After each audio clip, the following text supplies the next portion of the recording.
Como nós já abordamos nessa edição, né, a guerra na Ucrânia completa hoje 2 anos. Daqui a pouco Marcelo Favalli vai chegar com uma edição especial do JP Internacional, mas enquanto isso a gente conversa com o doutor Alexandre Pires, que é professor de Relações Internacionais do IBMEC aqui em São Paulo.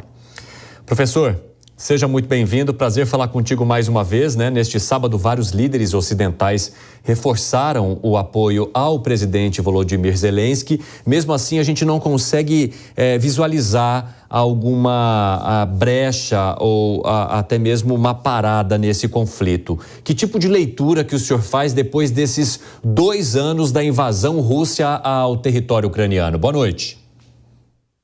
Boa noite, Evandro. Satisfação estar aqui com você de novo. Evandro, nós temos uma situação de uma guerra que ela já passou por vários estágios, ela já se tornou uma guerra diferente, né?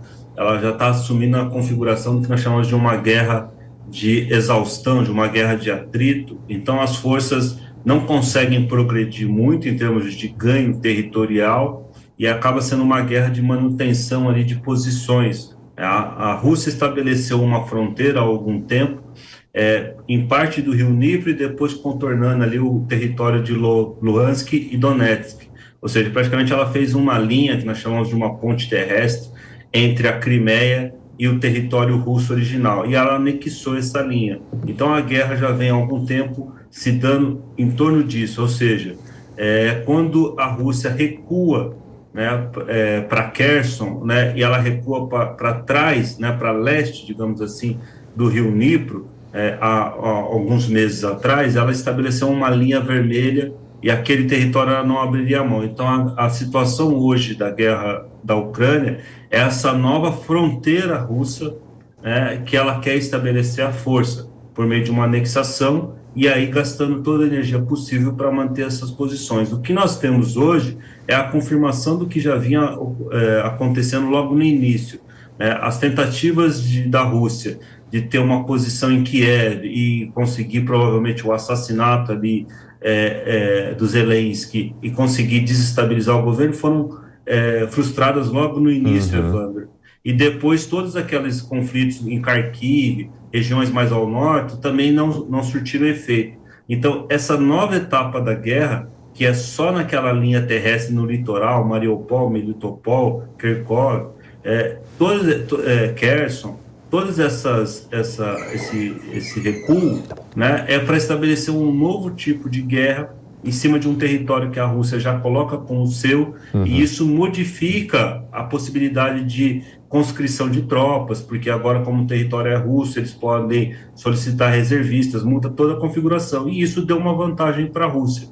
Ou seja, agora ela gasta energia, ela tem uma vantagem logística, é muito mais fácil você abastecer tropas a partir do mar ali, para eles era uma vantagem, sobretudo essas posições mais a oeste ali no litoral, além de tudo pegaram a região mais rica, né? Nós sempre temos que lembrar isso, a guerra é em torno da região mais industrializada, aquela que tem mais fontes de gás natural e aquela que tem os portos de escoamento de grãos. Então é uma região extremamente estratégica que no futuro vai sempre se pagar. Então o lado triste é esse, aquele território ele já é suficiente para pagar a guerra do ponto de vista russo e saiu muito e continua saindo muito caro para os ucranianos. Ô, professor, eu queria entender também que visão que o senhor tem sobre a manifestação de países quando o conflito começou e escalou para a ação que é feita hoje, né? Porque, embora nesses encontros a gente tenha ainda a manifestação de países como Estados Unidos criticando a Rússia, mas a gente percebe que as ações é como se elas fossem desaparecendo, né? Como se elas fossem se esvaindo. O que isso mostra para a gente hoje sobre a influência internacional quando a gente tem um conflito localizado e histórico como esse que envolve Rússia e Ucrânia? O que nós tivemos é uma parada, mas não no sentido de uma ajuda financeira, Evan. Nós tivemos uma parada da ajuda estratégica. Né? O que isso quer dizer para nós em termos internacionais? Né? Quer dizer que na estratégia de escalada, o Ocidente, digamos, recuou. Nós fomos vendo os países ocidentais fornecendo armamentos cada vez mais eficientes, sobretudo para uma recuperação de território. A última etapa seria o fornecimento de caças. ou seja, fornecimento de caças e, de preferência, caças de última geração.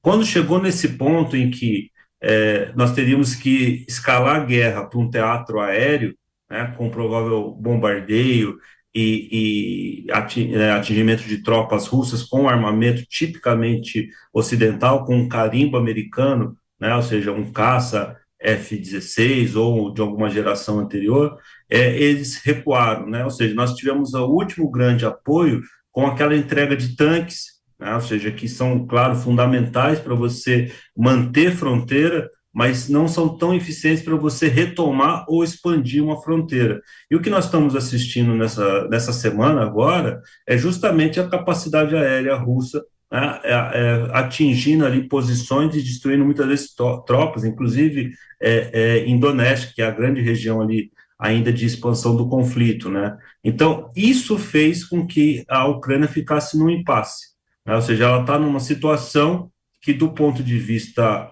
objetivo, de facto, né, e não de jure, ou seja, como está e não do direito, ela tem uma nova fronteira e é como se os países ocidentais que a apoiavam tivessem aquecido que aquela nova fronteira, dentro da área anexada pela Rússia, seria a próxima fronteira do país. Né? Então, deve ser uma situação desesperadora, mas que vai levar em algum momento a Ucrânia a ter que repensar a sua estratégia, porque a Rússia não vai abrir mão daquele território se não for pela força. E o único jeito dela abrir mão pela força seria agora uma escalada aérea. E tudo indica, nos últimos 6 meses, que ela não vai acontecer, porque tanto Estados Unidos quanto as principais potências europeias não estão dispostas a fornecer esse armamento.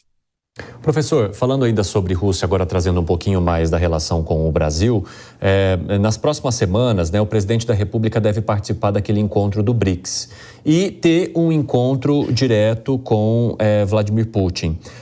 Alguns analistas criticaram bastante essa possível sinalização de Lula, justamente por conta do que a Rússia representa hoje em relação ao ataque à Ucrânia. Como é que o senhor enxerga a possibilidade desse encontro e, principalmente, a necessidade de divisão de relações comerciais e manutenção de relações comerciais desse encontro que possa significar algo mais ideológico, digamos assim? Quando nós temos um encontro com as duas principais autoridades diplomáticas, ou seja, os chefes de Estado, isso representa muito em diplomacia.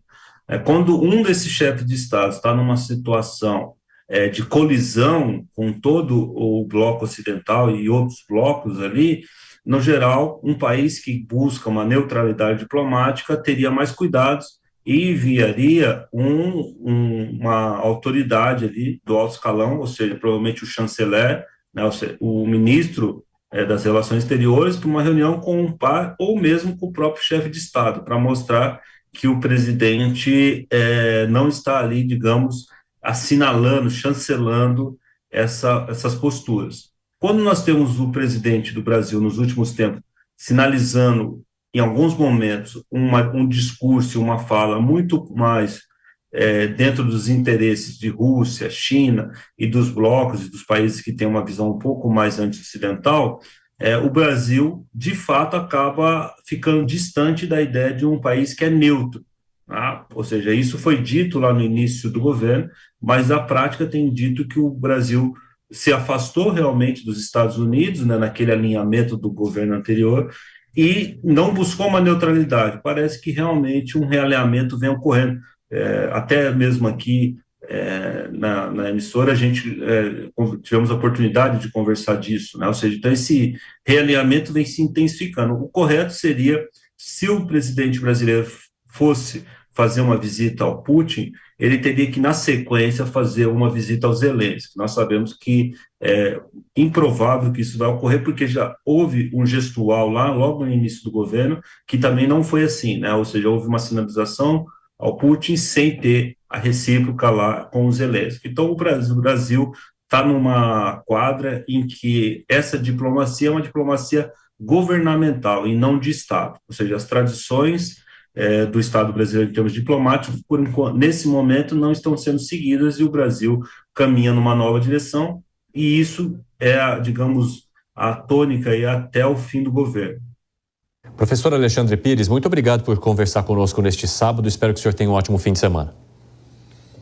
Eu que agradeço, Evandro. Boa noite. Até a próxima.